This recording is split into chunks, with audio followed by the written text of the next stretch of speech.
Welcome to the Room at the Table podcast. I'm your host, Kimberly Milo.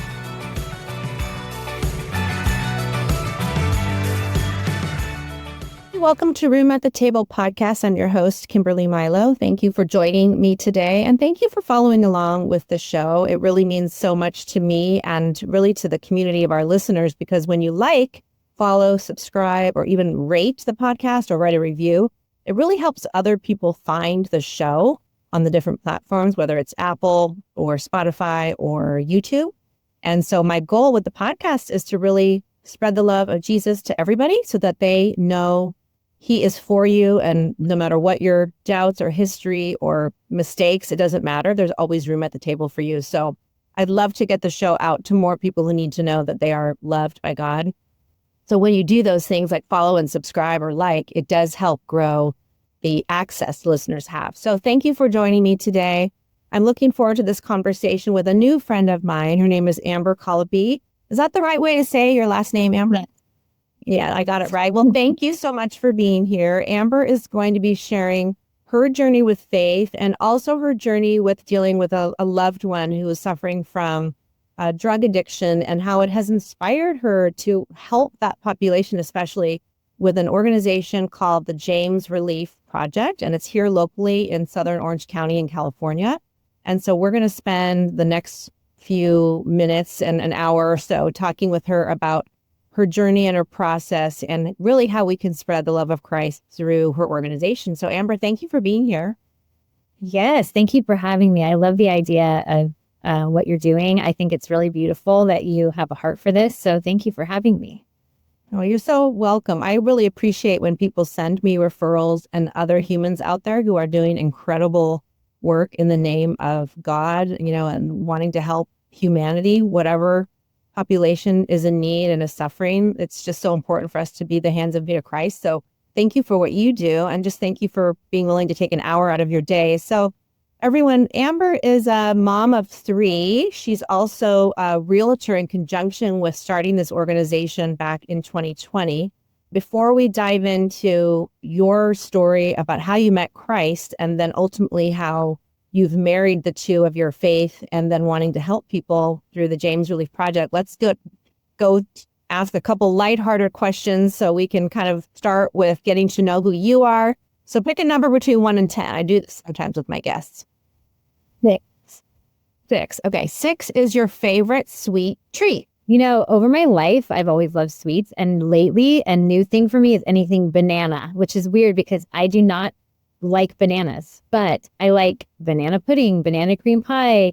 I had a banana latte the other day that was like amazing. So banana desserts are my thing, but you will never see me eat a banana. I wonder why all of a sudden you're having this. I don't know. Your taste buds change. Have you noticed that? Like, it's one of those things over time where I'm like, wow, this is my favorite thing for dessert right now. Anything banana, that's where I'm at. That's funny. That's my husband. But it's been that way since he's been young. So anytime there's anything banana related, I know he's a goner. He can't resist. So I understand that's a common sweet desire for dessert. So I wish I had that. It seems healthier than the chocolate that I'm obsessed with. But I used to be chocolate my whole life. But now it's banana. It's weird. You can change. There's hope for you. I am addicted, so it's a little concerning. Okay, the next question, and then we'll dive in, is, and you can go deep with this or you can go shallow. Like, it doesn't matter. It could be like something right now or something in the last couple of weeks or months. To know you right now, like in this moment today, is to know what? Without even trying to go deep, I am in a season of refining. I am learning so much. I feel like this season of life, the 40s specifically for me, it's just naturally without even really wanting to. God's calling me into a season where I'm really learning that I'm in a sanctification process. We all are till we die, but just learning about who I am, how I operate, where it's gotten me thus far. What is the Lord calling in my life this season? So my friends would probably say that I'm calling them all the time with a new concept of something I've learned about who I am for good or for bad, or something I've learned on what the Bible is saying or calling me into, or I'm definitely in like a weird season of discernment and learning and growing and maybe even pruning at the moment. I wouldn't say it's fun, but really meaningful and profound. Mhm. It sounds purposeful. I think we go through that in Yes. phases with our faith, right? Where we're sometimes feel stagnant or sometimes feel like, oh, the Lord's doing a work in me and everything in Yes. between. So I relate to that feeling for sure. And I think the 40s are a common decade for that, where you kind of are thinking about your longer term purpose, whether it's obviously children are, of course, a big part of that and family, but where does he want to use you if he hasn't used you, already? Like, what other areas does he have for you? So I definitely understand that. So tell us a little bit about how you came to know Christ. Have you been a follower your whole life or later? Yes. So I was born and raised in a Southern Baptist church here in Orange County. And so I remember I got baptized at 8 years old. I wasn't raised in a family necessarily that was like the traditional Christian upbringing, but I did go to church growing up my whole life. My mom took us to church.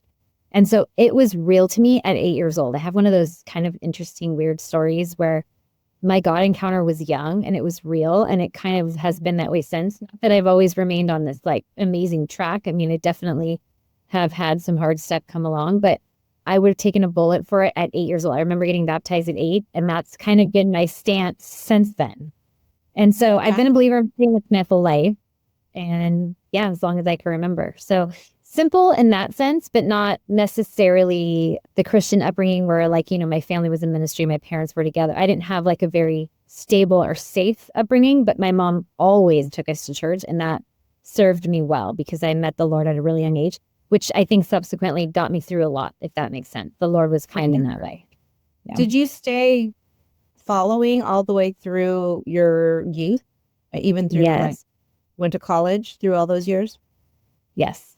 You can. Yeah. Well, I wasn't necessarily always around the right people. I did have like a rebellious stage, but it was always that rebellion with the twist of like, but I love the Lord and I'm a believer. Like I felt like I took that with me everywhere with not even really realizing that I wasn't in the right crowds, but I never denounced or ran from it. I just probably wasn't very mature, I guess, in my faith at the time. But if you ask people that have known me my whole life, I've definitely been an outspoken believer my whole life. So interesting. It's funny because I was just in a Bible study and we took a spiritual gifts test, and some people have the gift of faith, meaning it just comes easy to them to believe. Whereas others, they don't have that gift and they really have to have the hard evidence and the proof. And it's just always skeptical and it's very difficult for them to really make sense of it. And yet some people, they're just like, oh, yeah, that makes sense. I'm all in from a young age. So it's super interesting. You're one of those people that the gift of faith has just come easy to you from your instincts from a young child. Yeah. I think that's interesting that you say that because I learned that more recently too, learning about the spiritual gift, and the faith one definitely I think is one of mine. There's this like deep conviction and knowing, and it's kind of kept me on the right track, I think, if that makes sense. Not that I'm far from perfect, but it's kept me in line, I think, because I have that deep so I don't know if I didn't realize it was a spiritual gift till more recently. And I'm thankful for that.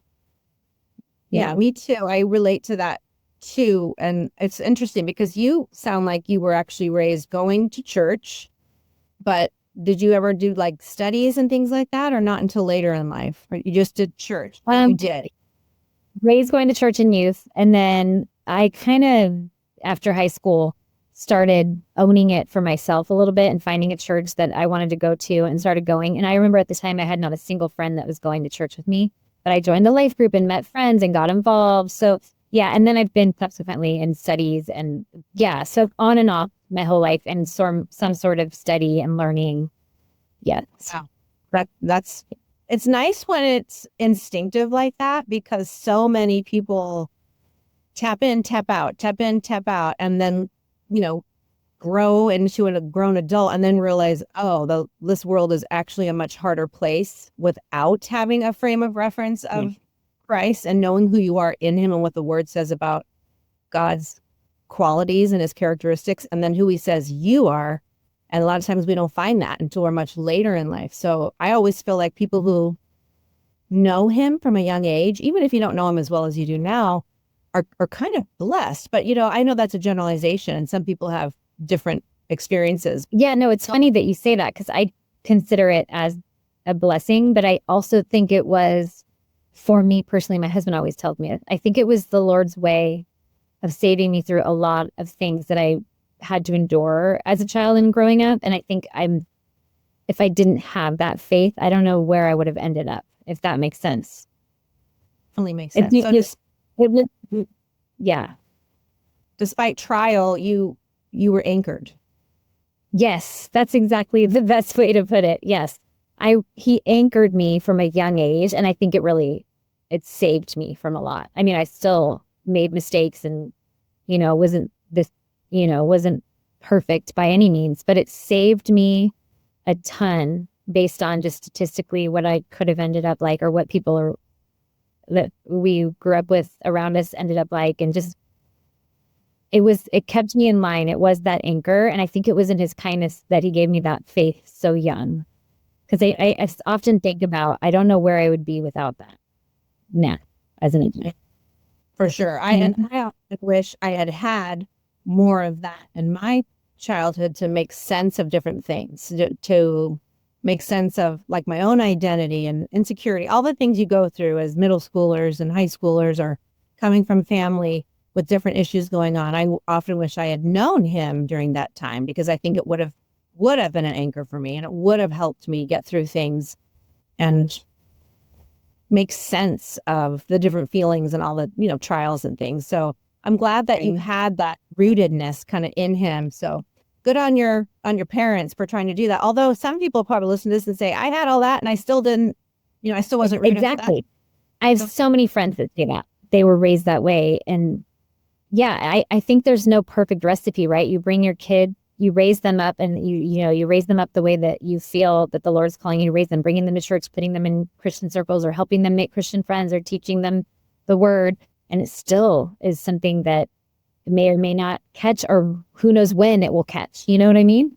Exactly. And that's why I say it really is a gift. Like I didn't understand that until I started looking into it. And some people have a gift, like their measure of what they're able to process the world through faith is a gift for some people to have it right away versus others. And it takes maybe a lifetime. So I'm happy you've had that. So tell me a little bit about like your brother and siblings. Did you come from a big family? I did. I came from, so my upbringing was interesting. My mom and dad split up when I was 2, but they had me and my brother James really close together. So James was 1 and I was 2 when they split up. And my dad was never in the picture. And then my mom remarried when I was 9 and had 2 more. So I have 2 half brothers that are 14 and 9 years younger than me. And I love them. And so, and my mom's still with their dad today. So James and I were from a different dad. Yeah. Got it. And did you get to, I'm just curious, did you get to see your dad when you were growing up, or was that just, he wasn't in it? No, he was not. He was never in the picture. I actually never met him again until I was 19 years old. I sent him a letter and tried to reach out and meet him. And then I think over time, I think now in my 40s, hindsight's 2020, but during the time, I didn't realize there was a lot of mental health struggles going on for him and a lot of, maybe some substance abuse issues, stuff like that. I didn't have a relationship with him and I didn't know. My mom wasn't aware either. He kind of just took off. So after meeting him at 19, I continued to decide that it wasn't probably the right thing to have a relationship with him. So I actually never got to know him. He actually passed away in 2015 and I never established a relationship with him. So. Yeah. So a lot there, right? We always have stuff with our parents, good or bad. And that's how it is with our children. It'll be with our children too. It's just, that's such a special unique dynamic between parents and their children. I'm sorry that I'm sorry that you didn't get to have that relationship with him.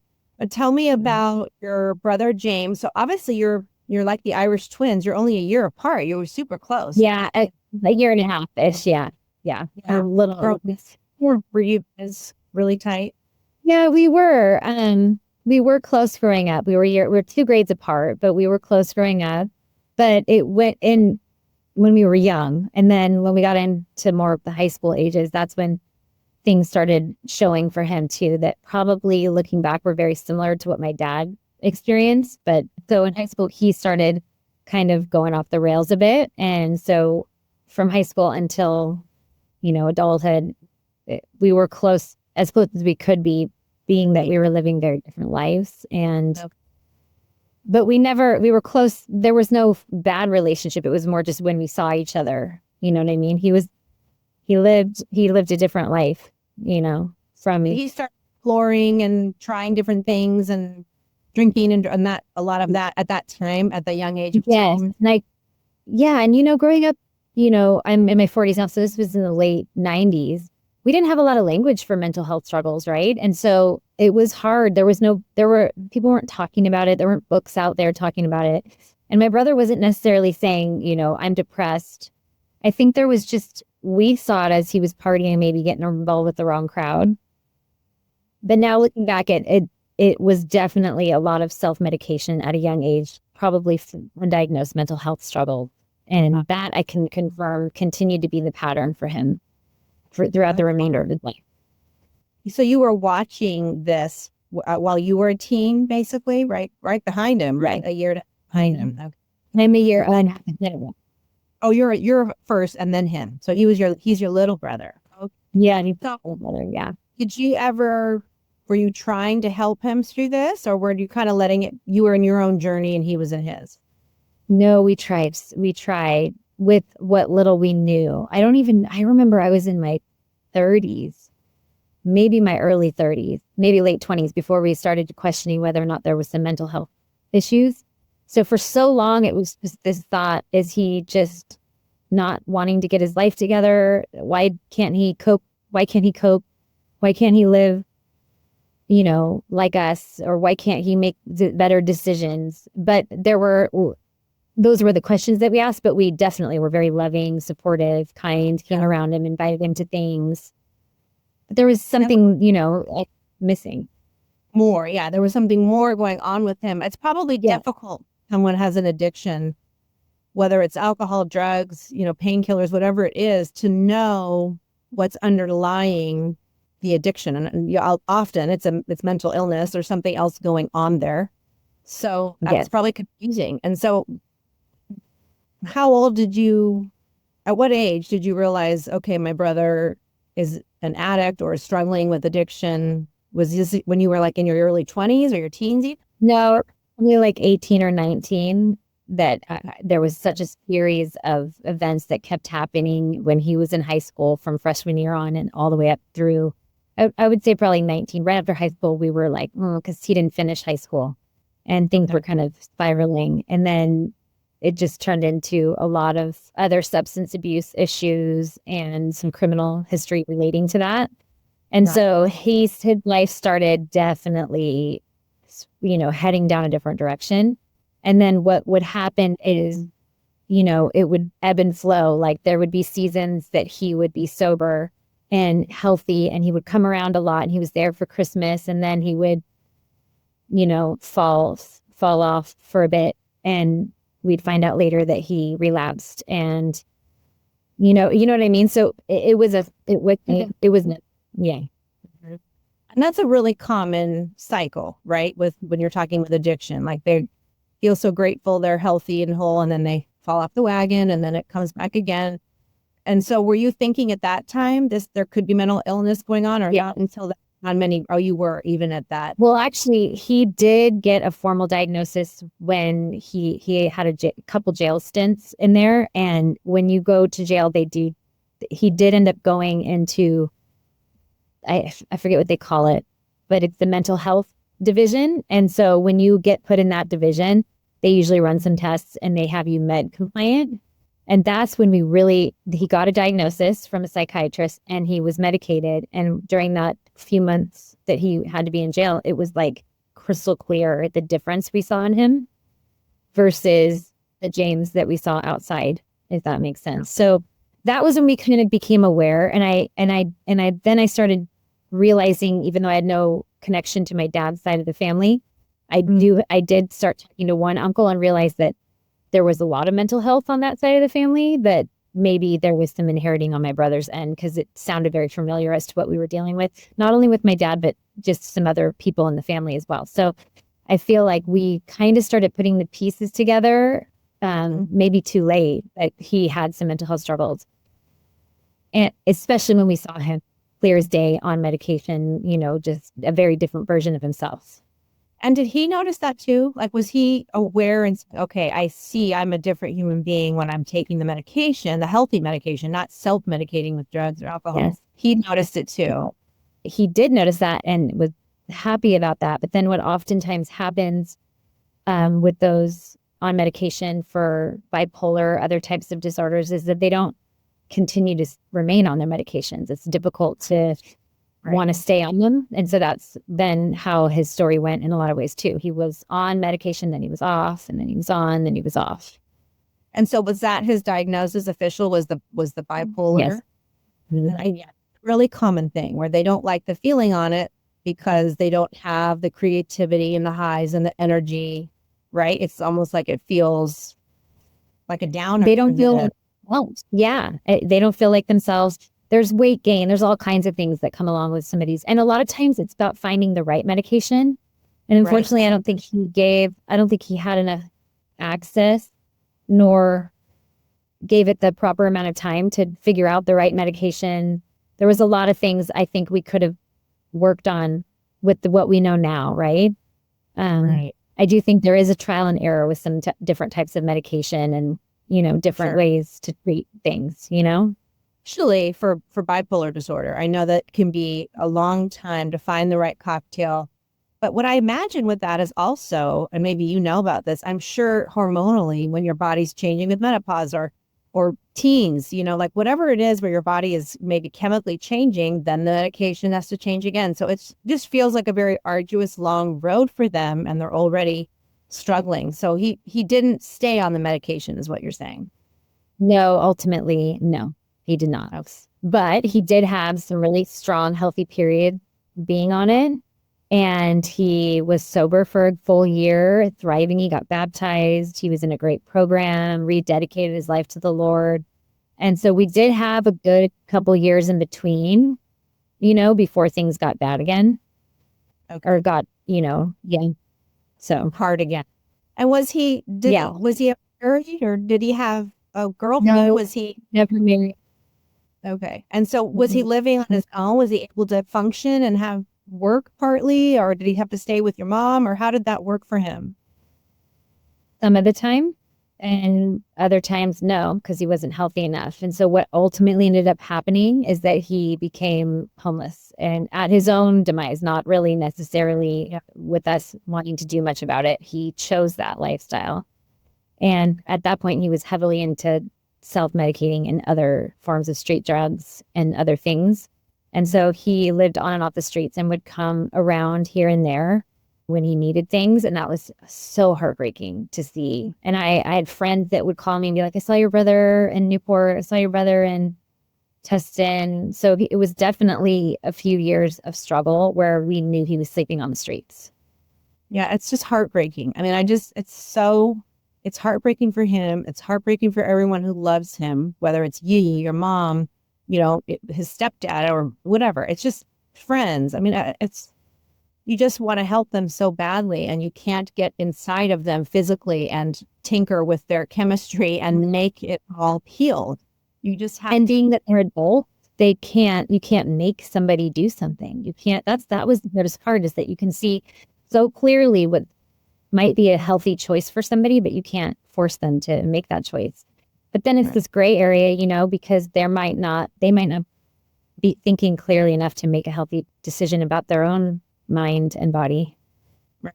It's a very nuanced situation, and that my brother fell through the cracks.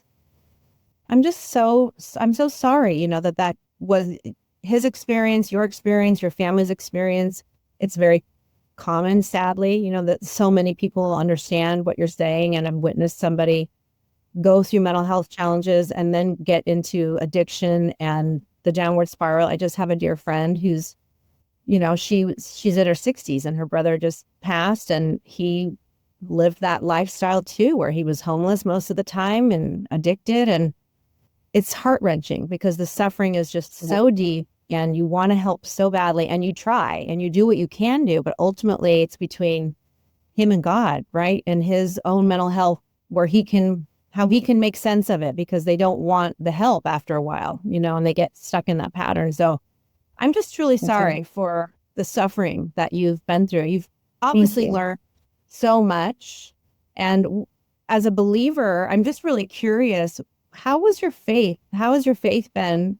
Well, I should say during this period where you see your brother starting to go downhill and then he comes back and then he's going down and then you realize the mental health and then the up and down. What's your faith journey been like through that? Because we're challenged, right? When there's this level of suffering. Yeah. Right? Yeah. I think I struggled. I mean, I think we all can relate to praying tirelessly the same prayer over and over and over again for years and years and years on end.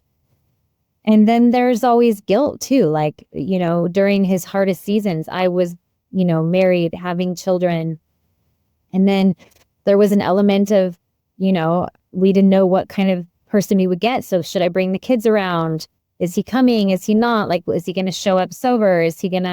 But ultimately he thankfully was such a loving uncle. And when he did show up, he was absolutely wonderful. But you're right. That's an interesting question, because I think it does challenge your faith when you're praying for God's will in somebody's life. And obviously God's will for my brother was to be healthy. And so you're praying for that and you're not seeing it happen, or you are for a period of time, and then your hope diminishes when they relapse and they go right back into that spiral of how they were before. So it is a journey in your faith, but the real faith testing, I think, came even after my brother passed. Or he passed. So tell us about, if you're okay talking about that, like when that was, that in before 2020, because you founded the James Relief Project. What was that? It was in 2020. No, 2020 is when he actually moved to heaven. Okay, so can you tell us how you found out and how that ultimately this happened? And by the way, you must have been so afraid for this phone call for years. I mean, this is the and that's what I tell a lot of people, and how I describe it. It was tragic and horrific, but it wasn't shocking, unfortunately. But yes, I had gone to bed one night, and it was funny. My husband got the call because I had gone to Hoag Hospital for stitches, like minor stitches, and my husband was my point of contact. And then my brother ended up at Hoag Hospital, and when they found that I was a sibling, they saw my husband's number on there, so they called my husband when he arrived. But he ended up, it's funny, a couple days prior to his passing, a friend of mine saw him in Newport walking around with somebody, and then wanted to go find him and give him something. I mean, we all knew him. My friend knew him from high school. And so he had called me and said, I saw James walking with this person, looked like this person, like I'm going to go look for him again, because we hadn't heard from him in a while. And then we got the call. So he ended up passing. They are now calling fentanyl overdoses fentanyl poisoning, because there isn't really a safe dose of fentanyl to begin with, from what I'm reading. So he ended up passing. He had a bus pass, and he was in the back of the bus. And then the bus driver just saw that he had passed in the back of the bus. So they brought him to Hoag, and that's when my husband got the call. And so then we had to call my mom and tell my mom. So it was definitely, it was again, traumatic and so devastating and so tragic, in a sense that, like, he was 36 years old. Like, I firmly believe that God, had so much more for him here.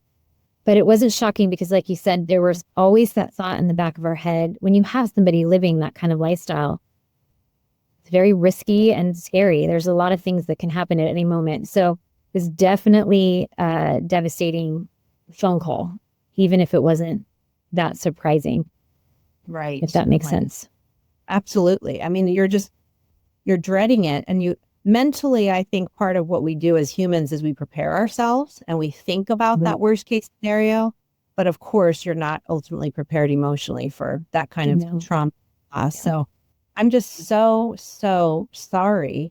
And that was in 2020. And that's not even that long ago. So I know that the journey of grief is very wild and wonky and changes. And grief is just a beast. I always say grief is just a beast, period, especially when it's the loss of a loved one. So how have you been the last 5 years? I feel like I'm in a great place now as far as wrapping my head around things. But what's interesting is when you lose a sibling, I had a friend tell me this, you lose the keeper of your past, they say. And so it was devastating because he's my brother. I grew up with him. But then, all that obvious stuff, there was also so much in my grief that after he passed that tied into like trauma, family trauma, and just growing up with someone with mental health struggles, growing up in the environment that I grew up in. So it kind of sent me down a spiral for a few years. And what's beautiful about it is that it was a terrible few years. I had a lot of, there's a new term. It's like PTSD, but it's like CPTSD. I don't know what that stands for, but it's more of like, it doesn't result from like one traumatic thing. It's just like, it comes after just a lot of stuff, chronic stuff. Yeah. And so, I kind of went through that. It was totally unexpected. And I'm a genuinely like happy person, but for about 2 years, I had all these memories come back that I hadn't thought of in years. It was almost like I was seeing things very differently. It was a hard place to be in. I think what's beautiful about it is that I had before leading up to this, I'd gone down the rabbit hole. I don't know if you've like read any of John Mark Comer's books or any kind of spiritual formation stuff. Yeah, he's one of my favorite authors. But I got into, what he's all about with the spiritual formation practices like Sabbath, being prayer, quiet, like, downtime, like all the things with spiritual formation. I'd gone down that rabbit hole in the years leading up to it. So I had these practices in my life where I'd had like an hour every morning set aside for the Lord. I went and visited, like I did a silent retreat. And I can't even handle, I love being around people. So that was really difficult for me. But I had fasting, practicing the Sabbath, all these practices in place going into this. So when my brother passed, I think therapy would have helped a ton. And I didn't do that. It's almost like the Lord met me. And because I had a lifestyle that kind of put Jesus in the center, or at least I was trying to, because that's what those practices are for. They don't make you holy or better, but they just provide space for the Lord to be center. And so the Lord in his kindness geared me up for it in that way, because then I'd had these practices in place. So during those dark 2 years, I'd still kept those practices. And what happened was the Lord just met me in that pain. Like he just showed up in incredible ways in that pain, because I was giving him space to do it. And that's what's so interesting is I think you can have pain, but we don't give the Lord space to speak in it or to be in it with us or to get us through it. We just kind of hold on to it, or we have other, habits that aren't necessarily great that we use to cope with it. Right. And so I think I should have gone to therapy, but looking back, I say that kind of in a facetious way. I think that the Lord was that for me in that time without even really realizing it. I just already had a lifestyle like that. And so during that time, I realized a lot, and the Lord kind of brought me through it. And about after a year, that's when I started the Lord started giving me a vision for like a ministry and all that. But it was a good maybe year and a half of just grief and anger and sadness, all the stages of grief with which I'm sure most people are aware of. And then but the interesting thing about grief is you go through the stages and then you go backwards. And then you like you think, okay, I'm through that, the denial or whatever. And then it comes back, or I'm through the anger, all the different things. And then it comes back. So it's not linear by any means. No. And that's wonky, because just when you think, okay, I think maybe I'm through it, you're like, oh no, here we go again. Like, it's not fun. Like grief is just a hard, terrible part of life, in my opinion, but you have to go through it. God meets you in it when you know Christ, or you're hungry for him, or even if you're curious and you spend the time. I love that you already had your practices in place, because like you said, I mean, that truly was what created margin for you to be able to hear from him directly. So, I mean, tell us more about what you were doing. You said you had quiet time. Did you journal? Did you pray? Like, what were you doing? Yeah. Well, what I was trying to do at the time was to create it's kind of like what you said earlier when you said an anchor, when you said the word anchor, when you related it to me becoming baptized and knowing the Lord so well, so young. that's what these spiritual practices are. It's like you don't even really notice they're there until you start kind of wavering off, and then they kind of pull you back, right? And so they're in place to kind of keep you on track. And so that's what I'd kind of done. I'd started to do contemplative prayer, where I would sit and just listen and just sit with the Lord, being loved by him, looking at him, loving you, like just being in his presence, learning how to do that. John says that in his book. John Mark Comer says that. We're like looking at him, looking at you. My son, I think, screenshotted that in one of his books and sent it to me. And yes, and that's in the book. And it's so true. Like, are we willing to spend the time looking at him, looking back at us in love? I mean, it's just changes your heart. Yeah. It changes everything. That in itself changes so much. So I had already been I had a daily practice of that, where I'd spend, an hour every morning before everyone got up, where I would do contemplative prayer and then sit in the scriptures. Then I had also started practicing the Sabbath. We started fasting once a week and praying just about other things in our life, my husband and I together. Not like crazy fasting, but just like stopping for a moment, putting our fleshly desires in order and giving God the throne for that day. And whether we were praying about, family issues or just whatever God put in our heart to pray for. So I'd had that, the Sabbath, and I wasn't super anal about any of it, but I had a regular practice of that in there. And then I had just gone to like a weekend of just a silent retreat, just learning how to quiet the noise and take myself off the throne and put the Lord in his rightful place. And it takes action on our part to do that, right? And so I'd gotten really in that space for a while before this grief happened, which provided a way for the Lord to work through it.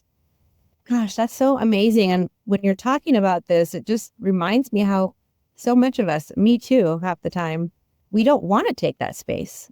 The world is so loud and so busy, and it can be fun and dynamic, and social media, and I'm reading the news on my phone, my emails, my texts, like our family, whatever it is, it all seems more interesting than stopping, reading your scriptures, in the prayer, just taking a breath. It's so sad that our inherent nature is to be distracted and to be productive, and we don't value creating the margin, creating the silence, creating even just for 10 minutes. Like, it's hard for us to do that for minutes, 1 minute, and it's like our souls are just starving. So I'm really grateful that you had that time to nourish yourself before your brother stepped over the veil, and because I feel like that was another saving grace for you, truly.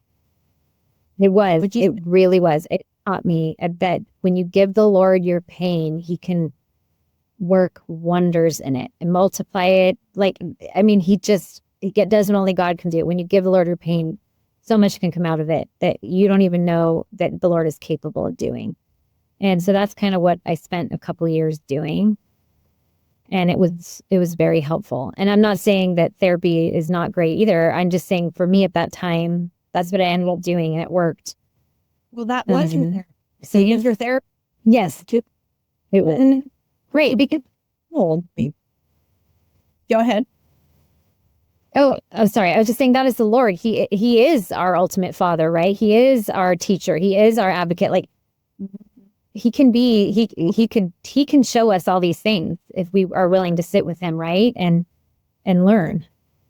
Well, and even, wonderful counselor. I mean, it says that in the Bible, all the different names of him. So his characteristics and qualities are so abundant, and yet we just kind of put him in a box and say he's for church on Sunday, when really, when you're going through absolute heartbreak, like, he wants to be all these things to you. You can still do therapy, of course. You can still do, healthy eating and exercise and all the things that we're supposed to do for our flesh.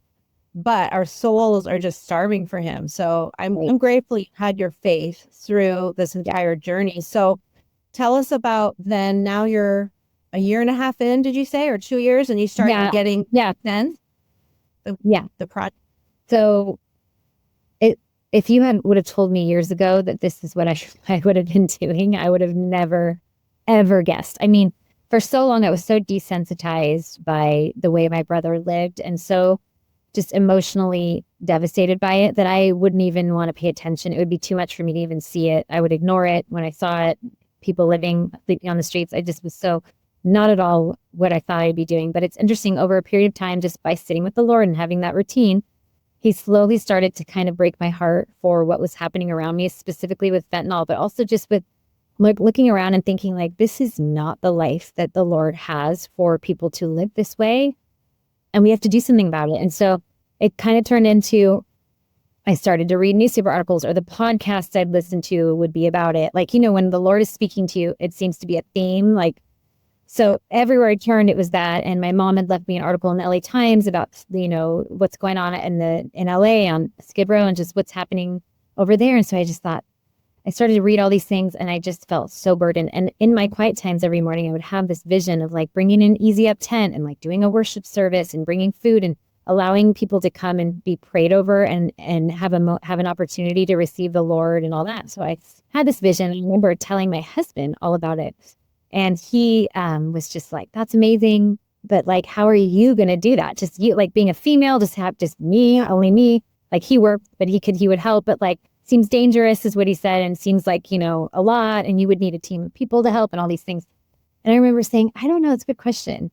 And so it was so weird. I went to bed that night, and I remember we were just laying in bed, and I just said, you know what? That's a good question. I'm going to ask the Lord for more. I'm going to ask the Lord for a dream or a vision, which this is not typically how I do things, but I know that he works that way. And the Bible tells us that he does give us dreams and visions and things. So I went to bed that night, and I remember I asked the Lord for a dream.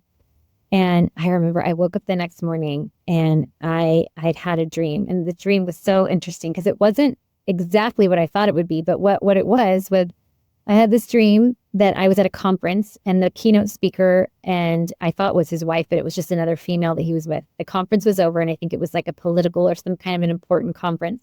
And I was rushing after them to get their attention to talk to them about fentanyl, what was happening in our state, what's happening in our nation. And so as I was running up to them, as I got closer, I learned that it wasn't a husband and wife. It was a political figure. It was Gavin Newsom and a lady that was walking alongside. Yeah, in my dreams. So this woman that he was walking with, I remember I'm like, I got to tell Gavin. He turned around, it was Gavin Newsom. And I was like, oh. So then I was like, fentanyl is an issue. And I just started talking to him about it. And he was like, yes. But then someone came up on this side, and he started talking to them. But the woman he was walking with, who I'd never seen before in my life, she was an older, round African-American woman, probably a lot older than Gavin Newsom. And so I remember she started talking to me about it, and she was listening to me, and she cried, and we hugged. And that was the end of my dream. She was devastated by the effects of fentanyl, and she engaged with me. And so I woke up the next morning, and I sat down on my couch. And because I had asked the Lord for a dream, I sat down on my couch and I Googled California leaders, because I'm like, well, if Gavin Newsom was in my dream, maybe like, who was that woman, And sure enough, I Googled, and Gavin Newsom, right below him, when I Googled California leaders, was this woman that in my dream, who I'd never seen before, but it was verbatim her. Like, I'd never seen this woman or heard of her, but it's Dr. Shirley Weber, and she's the Secretary of State for California. And she was in my dream. I'd never seen this woman, and it was the weirdest thing to see her picture on the internet, and it was the exact woman in my dream. Like, oh my God, her hairstyle. And there was pictures of them two together, Gavin Newsom and her walking together. So I'm like, this is bizarre, because they were walking together in my dream. I had no idea this woman, I'm embarrassed to say, I did not know who our Secretary of State was. And so I remember my husband woke up, and I was like, I had a dream. Remember I said I asked the Lord for a dream? I had a dream. So long story short, I spent a while trying to research Dr. Shirley Weber and what significance she was in all this. And so through a lot of prayer and guidance, and I have a friend who has a magazine. My friend, I talked to 3 people about it, 3 really like people that I trust that can speak into my life. And all of them were like, I think you should write her. Or one person said you should pray for her. Another person's like, maybe you should email her. And then my friend with the magazine was like, well, we can get you an interview with her. And I was like, really? Like, I doubt that will happen. And so then fast forward a couple months, my friend gets back to me on Halloween, not this Halloween, but the Halloween before, I guess. And she said, her text said to me, Dr. Shirley Weber got back to me, and she's agreed to meet with you via Zoom for an interview for our magazine tomorrow. And I remember being like, tomorrow, what? And then I was about to tell her, no, we've got to push it back. I have no idea what I'm even going to ask her. I don't know what, because it's not a Christian magazine that my friend has. So it's not like I can just enter in talking about the Lord and my dream.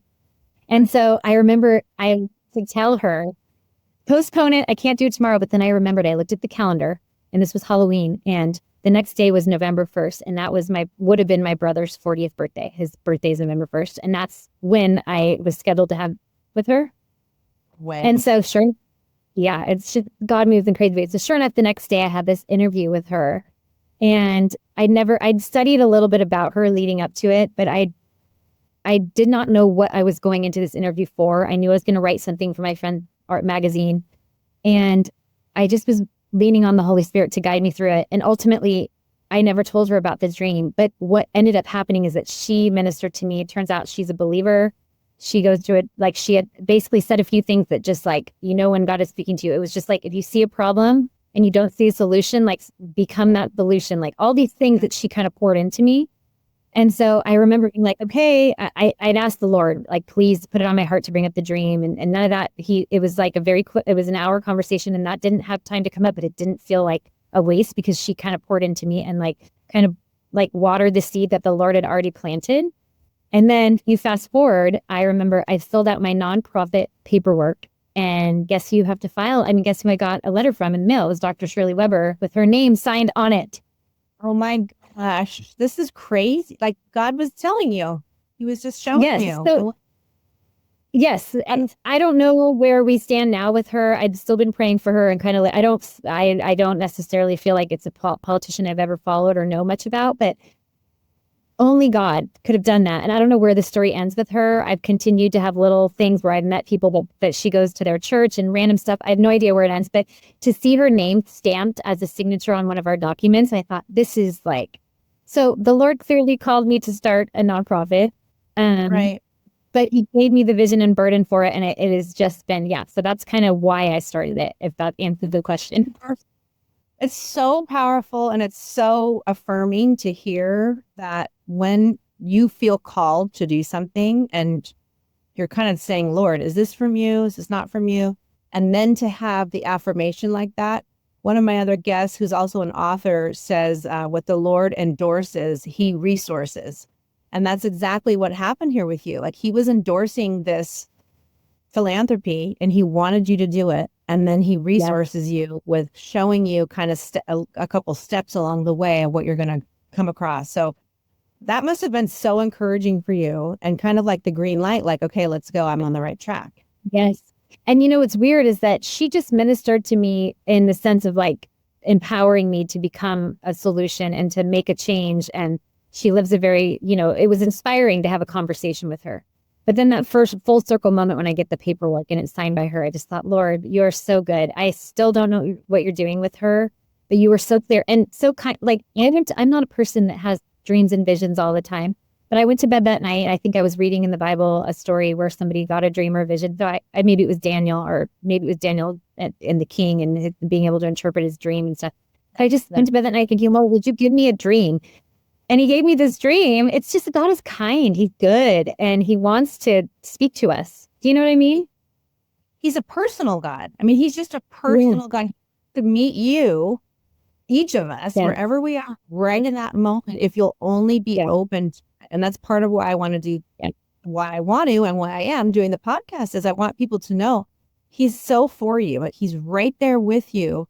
But it takes time to get to know his voice. And how do you get to know his voice? Yes. You read his word and you study it, and you get around other Christians and you talk and you challenge and you wrestle and you do the time that it takes to feel all the different qualities of him at work in your life. Like, this is not an overnight process of knowing him. So you'd been doing that, hunting after him. And so he wants to be found. Yeah. And here he's telling you personally what to do. So it's so encouraging for the rest of us to hear, because we need to hear these stories. We need the edification of other people, whether you're a new Christian or you've never been a Christian or you're an experienced, mature Christian. Like, we just keep needing the body of Christ to keep talking about what he can do.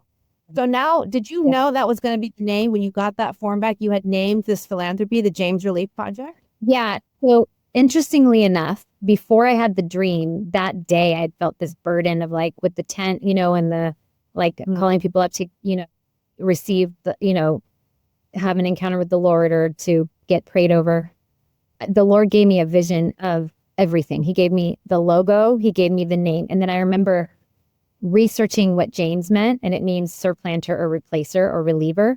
And so I'm like, okay, I'd like, but that everything, I mean, God knows me well. I'm indecisive, can't make a decision. If we need a new couch, I research for a year and I go waiver. I am like one of those people. So I would have never, ever designed a logo overnight. It came to me, and I remember after that dream, my husband and I sat down, and my husband drew the boot and that I had in my mind when it came to me, when the Lord gave it to me. And it's so interesting. There's been a lot of parallels with the boot, because my brother, being homeless a lot of his adult life, often found himself without shoes. So he would show up at my mom's or show up at my house without shoes. And people don't know this, but when you're living on the streets, the second you fall asleep, your belongings are stolen, and shoes are a hot commodity. And so that's why you oftentimes see people without shoes or mismatched shoes or blisters on their feet, because it's hard for people to keep shoes. A lot of their stuff is stolen from them once you fall asleep. And so my brother was always in need of shoes. He always loved boots and more boots. He had a construction job at one point. So it's funny that we're back at the boot. But so the Lord gave me the vision for the logo and everything. But then that tent and all that we want to do, which is still in the back of my mind, hopefully we'll get there, will be, the second phase. We're starting. And then since then, through this, just like reading the word and continuing to seek the Lord, he's kind of given us the blueprints for what we do now at this point. And hopefully we have a team large enough to do those tents and go out and do outreach. And go out and do it. So tell everybody what the James Relief Project, what like your mission is and what your goal is in creating this. Obviously, it's to help other people who are suffering with addiction. Yes.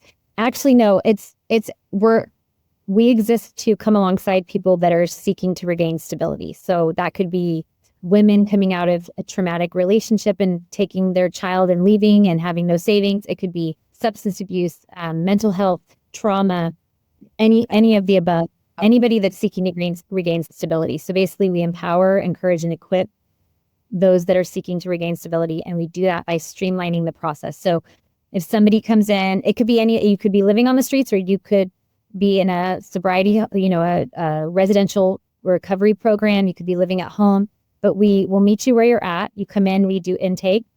And then we realize that even the smallest step, like for somebody that, we have clients that have been addicts for years and they're just now getting their life in order. The simple step of locating your birth certificate so that you can get a proper ID, so that you can sign up for Medi-Cal or EBT, is so overwhelming, especially even if you are living in the county that you were born in, but not to mention if you're here and you were born in New York or you were born in Arizona. The smallest tasks are so overwhelming for people that are in a state of trauma. And so we exist to streamline that. So we come alongside them. We have the biblical principles of encouragement. So we pour into them along the way, but we also just do like casework. We sit with them. We help them. Like I have an appointment on Friday. I'm sitting with someone to get their Medi-Cal transferred from one county to the other. And then sometimes they want job training, resume building, connection to sobriety groups, connection to community. They might need time management skills or state resources, you name it. If we don't have a system for it, we'll find it. So basically, we want to link arms, so to speak, with all the organizations around us and try to extend the resources that we have and make them available and accessible to those that come through our door, because we strongly believe that the Lord loves everybody. And obviously he loves everybody, but this community specifically is marginalized, and they're often the overlooked. I talk about this a lot. The childhood ACE scores, if anyone isn't familiar, you should research it. It's a 10 questionnaire. It's 10 questions that a lot of therapists or psychologists or psychiatrists give to assess trauma in childhood. And so there's 10 questions. Those with a yes to 7 out of 10 or more of those questions are more likely to suffer from addiction, depression, suicidal tendencies, heart issues, up to 20 years less life expectancy. And so these are the people that we're working with, people that have had no familial support. They've come from their families that are just like them, that are making the same decisions that they're making. They didn't have that support. They didn't have that. And so they ended up in this situation. But we want to be, there's subsequent studies that show with the ACEs, with the ACE scores, that if you're a child or if you're a person that had a high ACE score childhood, all it takes is one other person to come into your life and pour into you, whether it's a teacher, aunt or uncle, neighbor, to just believe in you and support you. And that makes a huge difference. So that's without overly romanticizing the situation, because we know this is a hard population to work with. There's a lot of relapsing and a lot of, sadness that goes along with it. But without over romanticizing it, we just firmly believe in those principles that encouragement is often an overlooked biblical principle too, because it's just not as upfront or seen as some of the other gifts. But encouragement goes a long way. To call out in somebody what they may not have ever heard or seen in themselves can go a really long way for someone who's ever had a parent, friend, or family that's ever poured into them. So that's kind of what we do. That's incredible. And we take it for granted.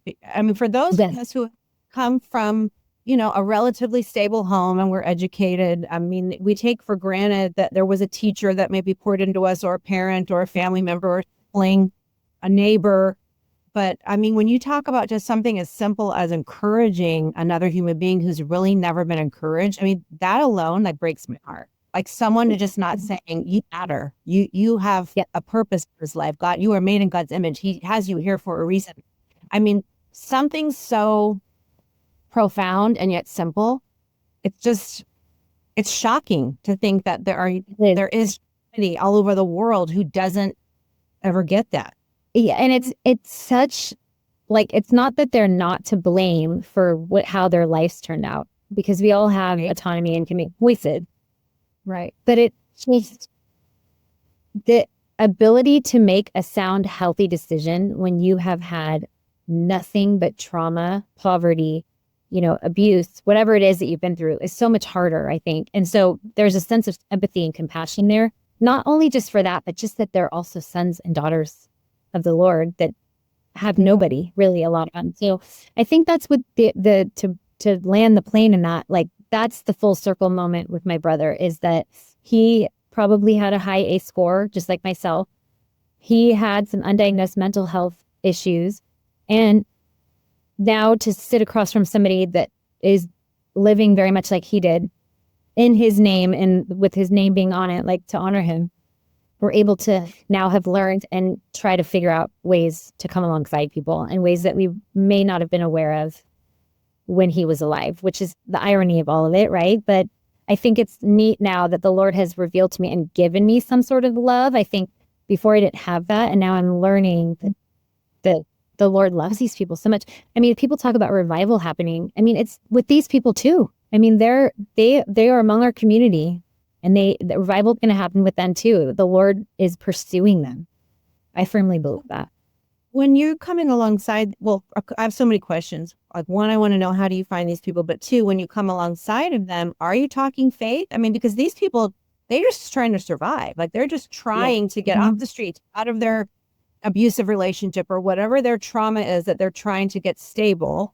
They're just trying to live in their flesh and put food on the table or protect their children, or just, not sick, whatever it is. Well, do you talk about faith? When is there room for this? It's the core, and yet they're living in flesh. They got to survive. Yes, that's a great question, actually. And we are not registered as a religious nonprofit for that reason, because when we do intake with somebody, which is basically just sitting down and getting to know where they're at, what their needs are, and if they're a good fit, for our program. And we do have some standards. You do have to kind of follow some guidelines to be in the program. Meaning, ultimately, you just have to want the help, right? And show up to the meetings. But we don't do test sobriety or any of that. But we ask in there, are you open to prayer? And if they say yes, we pray with them. And if they say no, they're not religious, then we just encourage them outside of that. We listen on behalf of what the Lord is saying, and we pour into them outside of that without having to.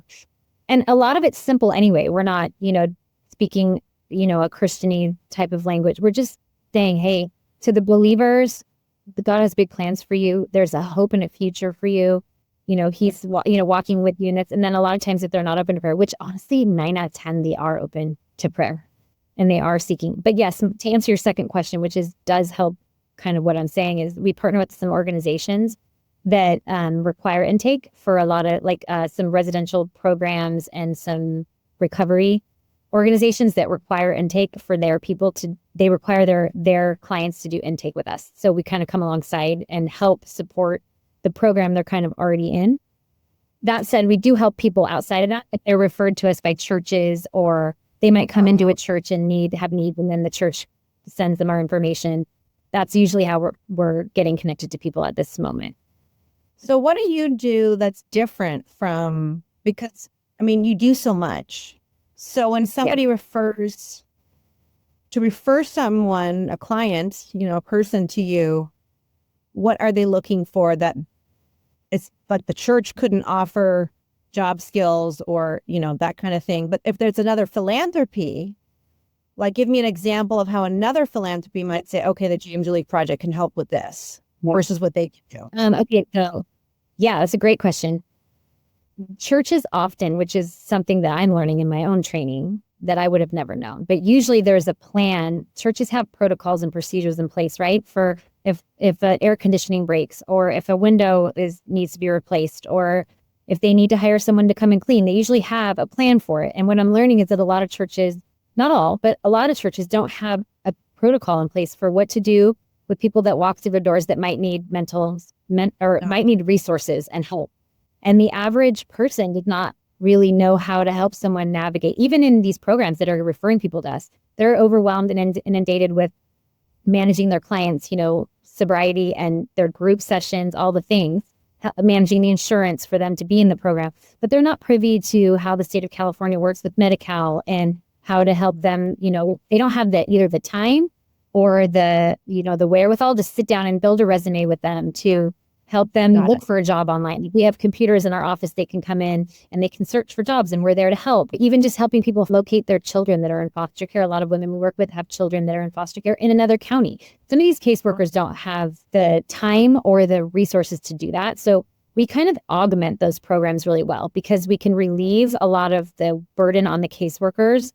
But then we're also we're also a stepping point for these people that are in these programs. They're not going to be in this program forever. So for them to come out to us, we're kind of helping them rebuild and get ready to be independent again, if that makes sense.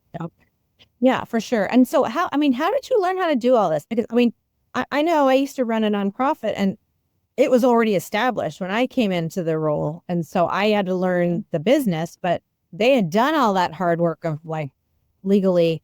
But you're providing all kinds of services that are, government connected and funding.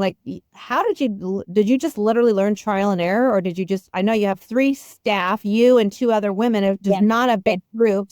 Tell me about. No, we are small and we are growing fast, by the way. So we've got growing pains. But yeah, that's a good question too. That is not my skill set, is organizational, spreadsheet systems. That's not my skill set, but God put the right people on my path very early on when he called me into this. And they're 2 really dear friends of mine that I've gone through 2 decades with of friendship. One of them was a foster mom, or still is a foster mom, that has sort of been doing this with the moms of the babies that she fosters. So she already has a very ginormous wealth of resources for state assistance and programs. And then the other gal, a dear friend of mine who also God kind of broke their hearts for that too. And they're all in. Thank the Lord, because I don't know how I would do it without him. Is operations background. So she kind of develops our systems, whereas the other, so we're learning as we go. For instance, we have a client coming in on Friday. I've never done this before, but sometimes it's very simple with a brain that's not in trauma to sit down and Google and be patient enough to make the call and ask. And so sometimes it's very basic, and other things we have a full-on established streamlined system for it, if that makes sense. So we're learning as we go, but we do have a vast database of resources of physicians that take Medi-Cal or pro bono, dentists or therapists. We are building, and we do have a good resource database for people. And it's just the 3 of you managing. How many clients do you guys have? Well, at any given time, luckily our clients come in ebbs and flow. They don't come all in the same day. They come, we get a few different ones a day, and then we're on different paths. We meet weekly with each client for an hour. That's requirement. Yes. So we meet weekly with each client for an hour. And then we do some trainings within our office. So we'll group some together when we're doing drop trainings. We have open office hours where they can come in and just work on the computers, and we're there to kind of help. So it's manageable right now, but we do have volunteers helping as well.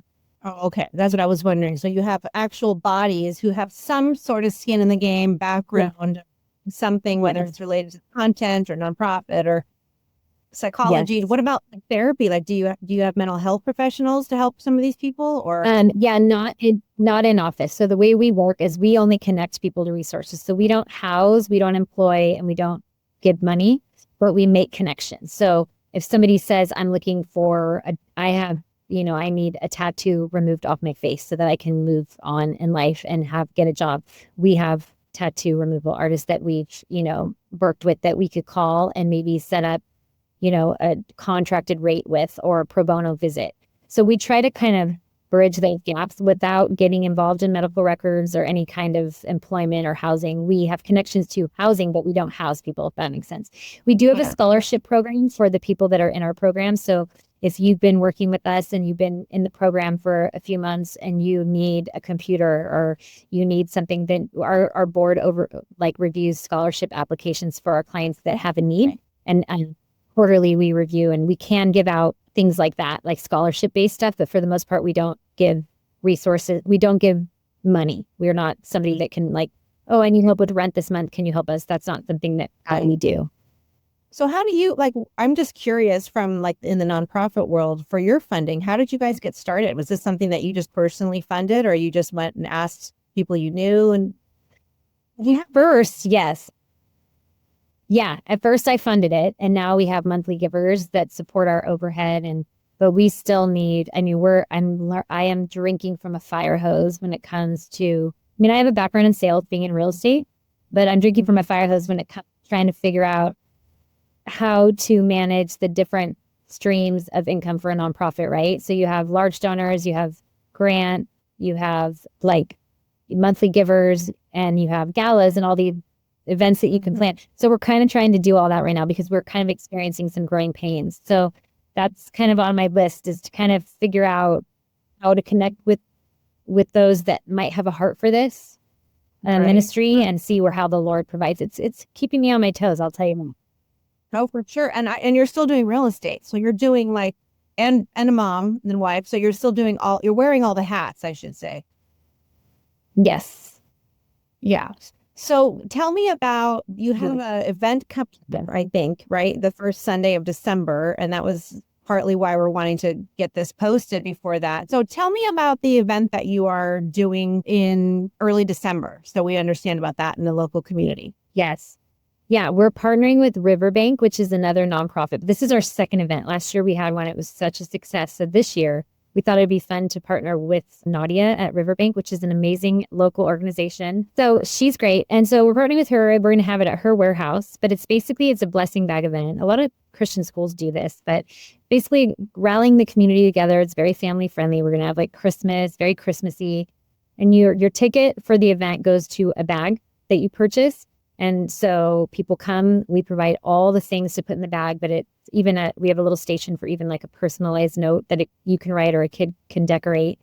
And basically it's bags that we can hand out over the season to bless those that are living on the streets or that people that you see that are in need around you during Christmas season. So it's got hand warmers, ponchos, reusable water bottles, socks, first aid kits, dental supplies, things like that. So it's a really great way to rally the families, rally the kids to kind of get involved in this conversation. I think a lot of times people are unsure on how to approach this population. This is a good way to do that. It's kind of, you put the bags in your car, and then as you're driving around throughout the season, just prayerful and Lord, open my eyes to what's going around me, and then asking the kids to get involved too. What do they see? And then all you kind of do is just hand it out. You can roll down your window and just say, I have a bag for you. But it's just such a blessing. And we're looking at it it's watering the seed that the Lord is already planting in these people's lives.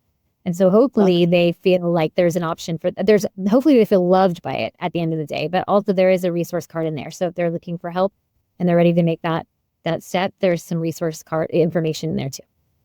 So is it mostly then, would you say, for people who seem like they don't have a home, or because there are some people who are, maybe they have a home or they're sharing a home or living on someone's couch, but they could need the help too. So how do you find out who to give the bags to if it's not just a homeless person?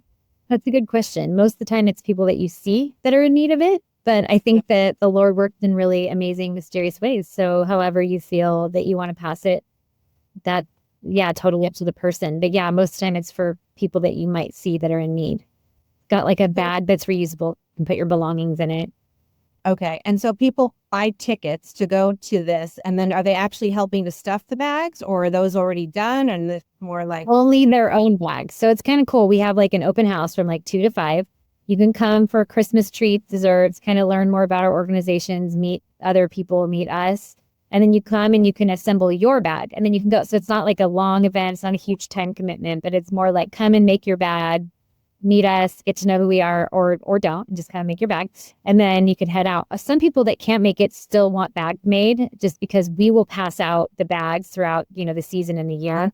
So if you can't make it, we'll still have the bags made if you purchased a bag, if that makes sense. And so for people who might hear this and who just want to purchase a bag because they can't get there, it's on Sunday, right? Sunday, December 7th. Yeah. And so we have a link. I'll send you the link. But yes, if they'd like to purchase a bag or even sponsor one of the items in the bag, a lot of times we are looking for corporate sponsors who may want to take care of the deodorant that we put in there. And, they'll just put their name next to the deodorant and they'll purchase, we're 500 deodorants, and then we'll put those in the bag. So we're looking for corporate sponsors as well. So if you want to participate in either one of those, it's just a great way to get involved and to kind of, bless others this season. Not that bless this particular kind of person this season that's in need of basic things like socks, deodorant, chapstick, etc. So if somebody wants to purchase items and not just with their corporate sponsor, but just say somebody wants to just do it themselves and say, I'll donate 100 of this or 200 of that. How many bags are you trying to make?